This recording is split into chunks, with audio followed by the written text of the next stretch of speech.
गीता जी का चौथा अध्याय, श्लोक संख्या 3, 4, 5।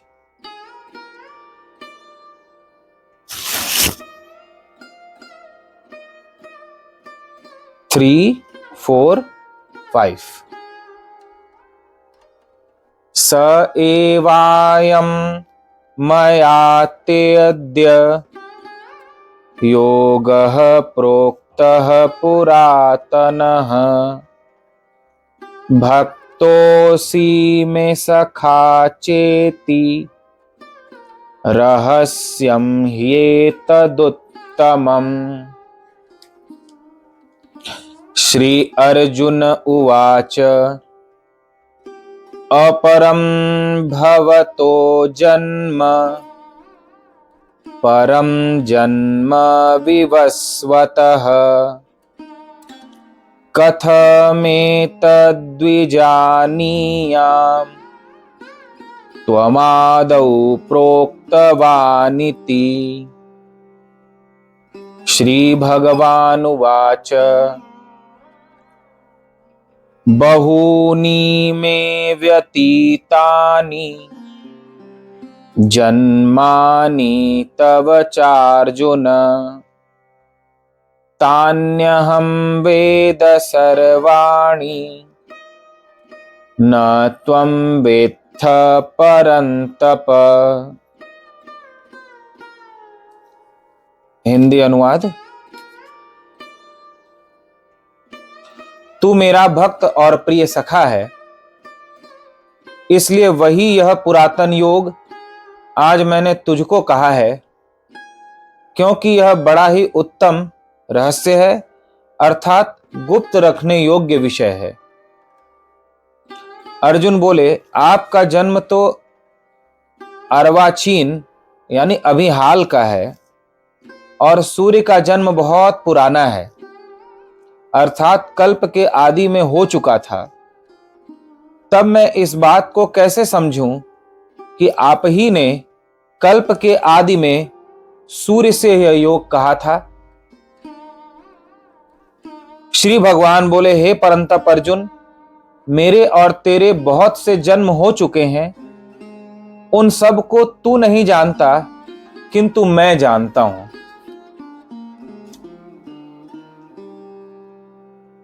भगवान को जो कुछ भी कहना था उन्होंने तीसरे अध्याय तक कह दिया। अब कुछ भी कहना बाकी नहीं रह गया।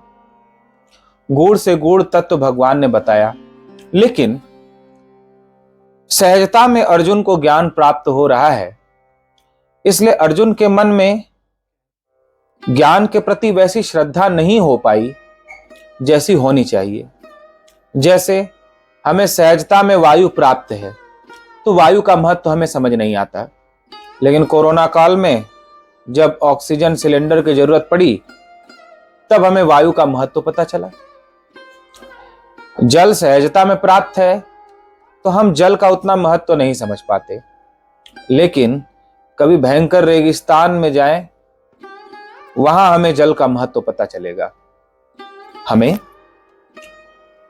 प्रकाश प्राप्त है सहजता में, प्रकाश का उतना महत्व नहीं समझ रहे हैं, लेकिन बहुत से पृथ्वी पर ऐसे क्षेत्र हैं जहां प्रकाश की अति आवश्यकता है। उन क्षेत्रों में हम जाएं तो प्रकाश का महत्व पता चलेगा।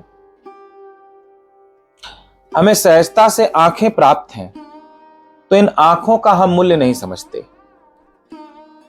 किंतु थोड़ा विचार करके देखो कि मेरी आंखें नहीं है और फिर अपने जीवन की कल्पना करो, तब आंखों का महत्व पता चलेगा। हमें ऐसे ही सारे अंग उपांग प्राप्त है, हाथ प्राप्त है, पांव प्राप्त है, सब कुछ प्राप्त है, तो हम उसका उतना महत्व नहीं समझ पा रहे। जो हमें सहजता से मिल जाता है उसका हम मूल्यांकन नहीं कर पाते। ऐसे ही भगवान श्री कृष्ण अर्जुन को सहजता में ज्ञान दे रहे हैं, तो अर्जुन उसका उतना महत्व नहीं समझ पाए। इसलिए 3 अध्याय तक जो भी भगवान ने कहा उनके लिए सुनी सुनाई बात अनसुनी हो गई। वैसी स्थिति अर्जुन की हो गई जैसे एक किसान अपने खेत में हल चला रहा था। खेत में उसे हीरा मिला, हीरे को वह पहचान नहीं पाया। भोला भाला किसान, उसने देखा कि बहुत सुंदर पत्थर है, चमकदार है। हल की मुट्ठी पे उसने लगा लिया और खेत जोतने लगा। उसी मार्ग से जौहरी जा रहा था। जौहरी ने दूर से देखते ही पहचान लिया कि ये कोई साधारण पत्थर नहीं बल्कि अरबों का हीरा है। और जौहरी को यह भी समझते देर न लगी कि किसान इस हीरे को पहचान नहीं रहा है, तभी इसे अपने हल की मुट्ठी पे लगाकर जुताई कर रहा है। जौहरी किसान के पास गया, बोला, अरे भाई, क्या ये तुम मुझे बेचोगे? किसान ने कहा, ठीक है, ले लो, तुम्हारे काम का है तो क्या कीमत लोगे? किसान ने कहा, मेरे तो किसी काम का है नहीं, मैं क्या जानूं इसका क्या कीमत होगा क्या नहीं, तुमको जो ठीक लगे वो दे दो। तो जौहरी ने 100 का नोट निकाला और किसान को पकड़ा दिया। किसान ने जैसे ही वो हीरा जौहरी को दिया, जौहरी के हाथ में आते ही वो हीरा चूर चूर हो गया।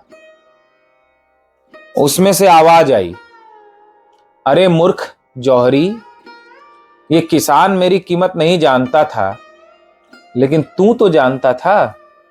किसान मुझे नहीं पहचानता था, लेकिन तू तो मेरी पहचान कर सकता था और तूने मेरी पहचान करी। मैं अरबों का हूं तो कम से कम लाख रुपए देता, मेरी कीमत तो रख लेता। तूने 100 रुपए दिए, मेरी इतनी भी कीमत नहीं रखी। यही स्थिति महात्मा अर्जुन की और हम सब की हो जाती है। सहजता में हमें गंगा प्राप्त है, सहजता में हमें गुरु प्राप्त है, सहजता में हमें गीता प्राप्त है, सहजता में हमें मनुष्य का शरीर प्राप्त है जिससे हम साधन भजन कर सकते हैं। तो हम इसका उतना महत्व नहीं समझ पाते, इसकी उतनी कीमत नहीं समझ पाते। लेकिन देवता भी तरसते हैं कि हमें मनुष्य का शरीर मिले। उनसे पूछो कि मनुष्य शरीर की क्या कीमत है। कीड़े मकोड़ों से पूछो कि मनुष्य शरीर की क्या कीमत है। गीता ज्ञान अर्जुन को सहजता में भगवान श्री कृष्ण से मिला तो वे उसका महत्व नहीं समझ पाए। तो भगवान कृष्ण ने कहा, हे अर्जुन, यह जो मैं तुम्हें गीता का उपदेश दे रहा हूं, यह जो योग दे रहा हूं, यह जो ज्ञान प्रदान कर रहा हूं, यह कोई साधारण ज्ञान नहीं है, अति गुप्त है, अति गुप्त है।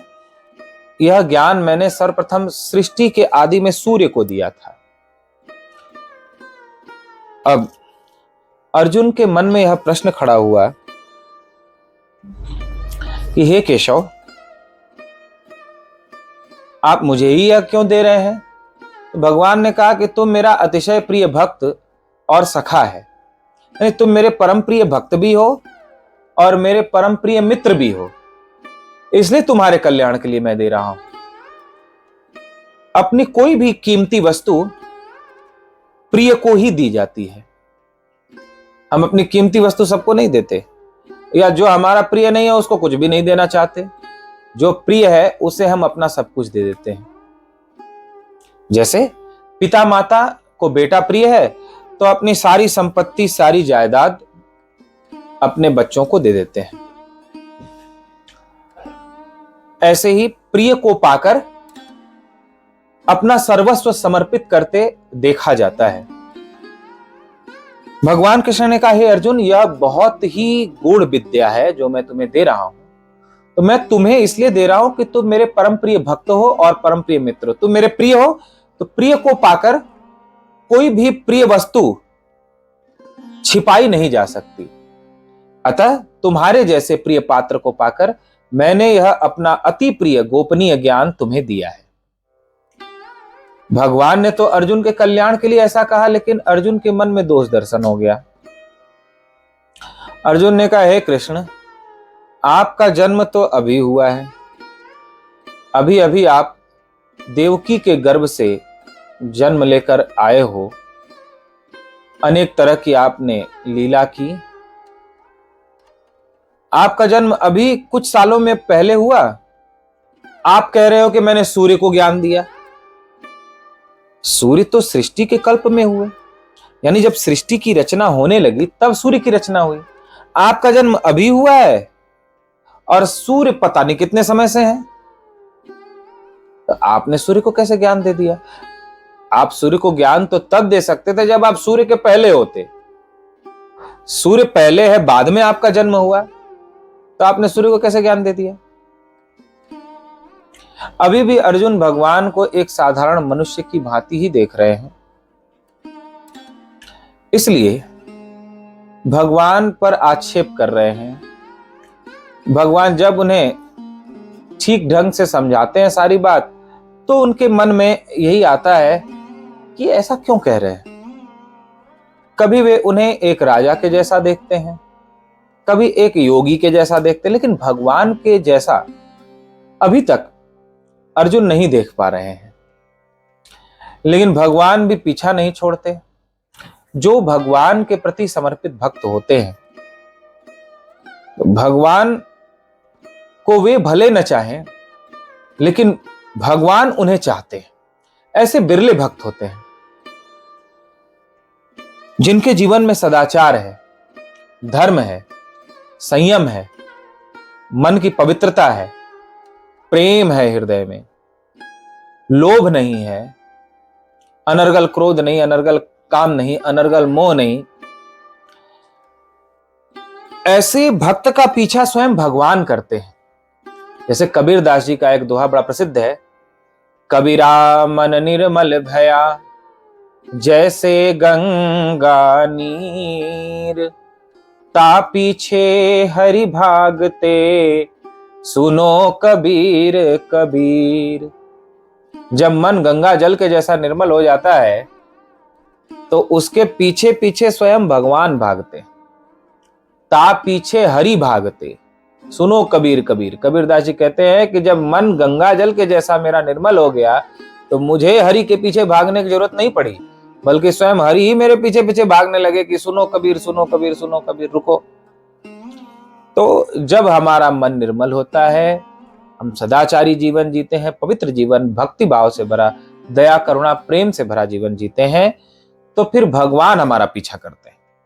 अर्जुन जितेंद्रिय है, मन को जीत लिया है, इंद्रियों को जीत लिया है, गुडाकेश है, उन्होंने निद्रा पर भी विजय प्राप्त की है। जितनी भी संपत्ति वो जीत कर लाते युद्ध में, अपने पास नहीं रखते, सब समर्पित कर देते युधिष्ठिर को। तो निर्लोभी हैं, कल की चिंता नहीं करते, भगवान के भरोसे रहते हैं। तो इस प्रकार ये सद्गुण अर्जुन में हैं, अतः भगवान उनका पीछा कर रहे हैं। अर्जुन नहीं चाह रहे हैं भगवान को, लेकिन भगवान अर्जुन को चाह रहे हैं। यह एक विचित्र कहानी देखने को मिलती। अर्जुन नहीं चाहते, लेकिन भगवान अर्जुन को चाहते हैं। अर्जुन तो आक्षेप कर रहे हैं कि आपका जन्म अभी हुआ और आप कह रहे हो कि मैंने सूर्य को ज्ञान दिया। कौन मानेगा आपकी बात को? ये तो महा झूठ दिखाई पड़ रहा है। सूर्य आपसे पहले, आपका जन्म अभी हुआ है, कैसे सूर्य को आपने ज्ञान दे दिया? यह आक्षेप करे, यानी अभी भी भगवान के रूप में नहीं देख पा रहे हैं अर्जुन। ये साक्षात ब्रह्म है और सदा से रहे हैं। संसार इनमें ही तो उत्पन्न हुआ। सूर्य चंद्रमा को बनाने वाले ही श्री कृष्ण हैं। इस सृष्टि का उत्पत्ति पालन संहार करने वाले श्री कृष्ण हैं। इस बात को अर्जुन नहीं समझ पा रहे हैं, तो भी भगवान अर्जुन को समझा के ही मानते हैं और ये जना ही देते हैं कि मैं ब्रह्म हूं, मैं परमात्मा हूं, जो तुम्हारे रथ पर बैठा हूं, जो तुम्हें यह उपदेश कर रहा हूं, यह उपदेश भी साधारण नहीं है और मैं भी कोई साधारण नहीं हूं। यह अर्जुन को जना देते हैं। तो इससे हमें यह संदेश रूप उपदेश मिलता है कि हमारा यदि मन निर्मल है, पवित्र है, अर्जुन की तरह जितेंद्रिय है, निर्लोभी है, क्रोध विजेता है, काम विजेता है, मोह विजेता है, तो भगवान अपने आप कभी न कभी आकर के हमें जना देंगे।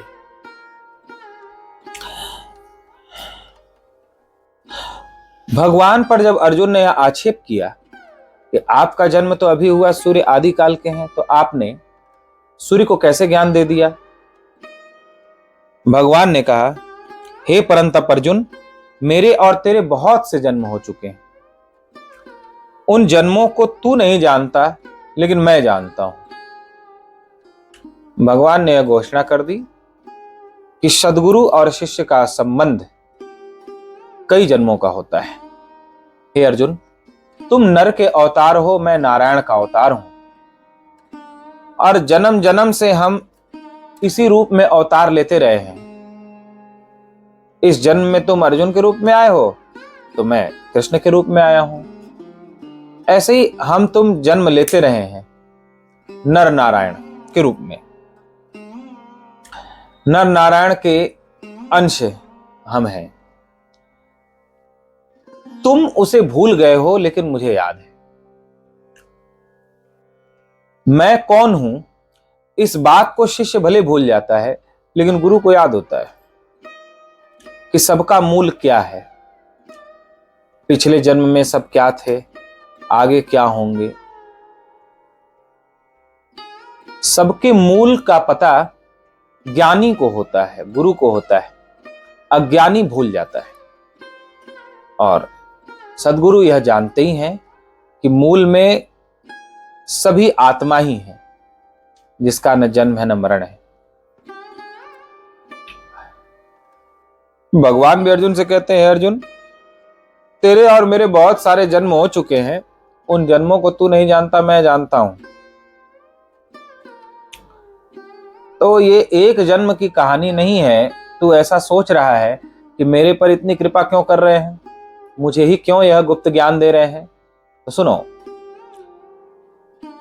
तुम्हारा मेरा बहुत गहरा संबंध है, और ये एक जन्म का नहीं, कई जन्मों का है। इसलिए मैं तुम्हें यह ज्ञान दे रहा हूं। अर्जुन के मन में मानो यह भी चल रहा है कि इस जन्म में तो मैंने इनकी इतनी भक्ति की नहीं, तो फिर ये मेरे को अपना भक्त क्यों कह रहे हैं। भगवान ने कहा, तूने इस जन्म में मेरी भक्ति उतनी नहीं की, लेकिन पिछले जन्मों में तुम मेरी भक्ति कर आए हो। इस जन्म में भले ही थोड़ी की, लेकिन पिछले जन्मों में तुम मेरी भक्ति कर आए हो, इसलिए मैं तुम्हें अपना परम प्रिय भक्त कह रहा हूं। कई बार हमारे जीवन में ऐसा होता है कि कई जन्मों से हम भगवान की भक्ति करते रहते हैं, इसलिए किसी किसी का मन जल्दी भक्ति में झुक जाता है, मन जल्दी भजन में एकाग्र हो जाता है, और किसी किसी को बहुत प्रयास करना पड़ता है। तो जिसका मन जल्दी भजन में लग जाता है, ध्यान में एकाग्र हो जाता है, इसका तात्पर्य कि पिछले जन्मों में वो साधना भक्ति करता आया है, इसलिए इस जन्म में सहजता रहती है। और पिछले जन्मों में जो भक्ति भाव नहीं कर पाया है उतना, उसको इस जन्म में प्रयास करना पड़ता है। तो पिछले जन्म की भक्ति, पिछले जन्म की साधना भी सहयोगी होती है। और भगवान एक जन्म की नहीं देखते, भगवान कई जन्मों की देखते हैं। हम सिर्फ एक जन्म की देखते हैं। एक जन्म की कहानी देखेंगे कि इस जन्म में ये मेरी पत्नी है, मेरे को इसके लिए ये करना है। इस जन्म में मेरा ये बेटा है, मेरे को इसके लिए ये करना है।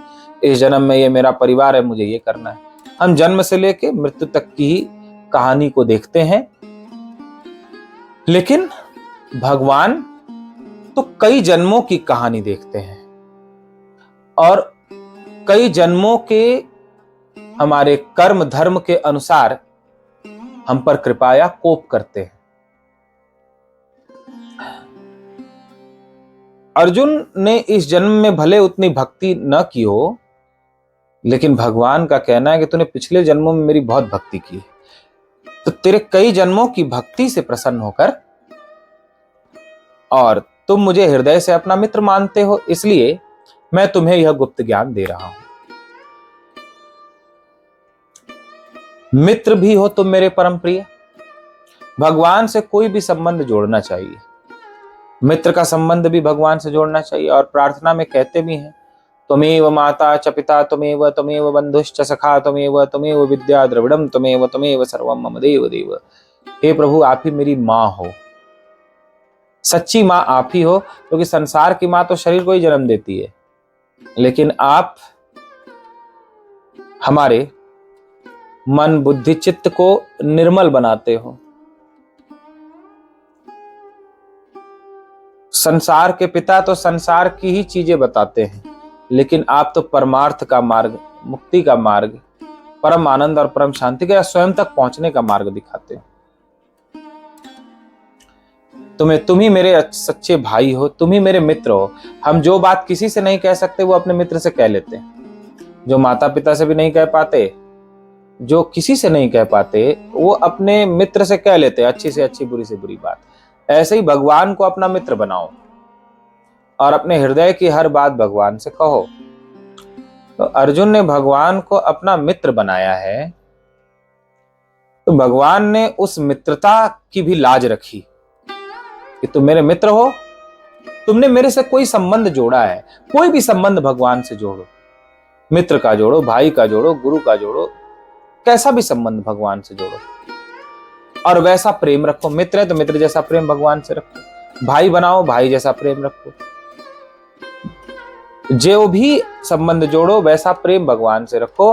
कोई भी एक संबंध भगवान से जुड़ जाए तो वह संबंध ही हमें मुक्ति के द्वार तक पहुंचा देता है। अर्जुन ने भगवान को अपना मित्र बनाया, तो भगवान कहते तू मेरा अतिशय प्रिय मित्र भी है और कई जन्मों से मेरा भक्त भी है। इसलिए तुम नहीं चाहते, फिर भी यह ज्ञान मैं तुम्हें दे रहा हूं, जो कि अत्यंत दुर्लभ है, जो सूर्य को दिया था मैंने सृष्टि के आदि में। यह अत्यंत दुर्लभ ज्ञान मैं तुम्हें दे रहा हूं। सूर्यवंशियों को यह ज्ञान गृहस्थ आश्रम में प्राप्त था, लेकिन जैसे जैसे सूर्यवंशी लुप्त हो गए तो गृहस्थ आश्रम से यह गीता भी लुप्त हो गई। लेकिन अब तुम्हें निमित्त बनाकर मैं फिर से कलयुगी जीवों के उद्धार के लिए यह ज्ञान देने जा रहा हूं। हे अर्जुन, इस ज्ञान से श्रेष्ठ और कोई ज्ञान नहीं, यह ज्ञान ही सर्वश्रेष्ठ है। इसे जानने के बाद कुछ जानना बाकी नहीं रह जाता, इसे समझने के बाद कुछ समझना बाकी नहीं रह जाता। तुम पर कृपा करके मैं यह तुम्हें दे रहा हूं, इसे तुम ध्यान पूर्वक सुनो। तो इस प्रकार यदि हम भगवान की भक्ति करते हैं तो भगवान हमारी भक्ति को जन्मों जन्म तक याद रखते हैं।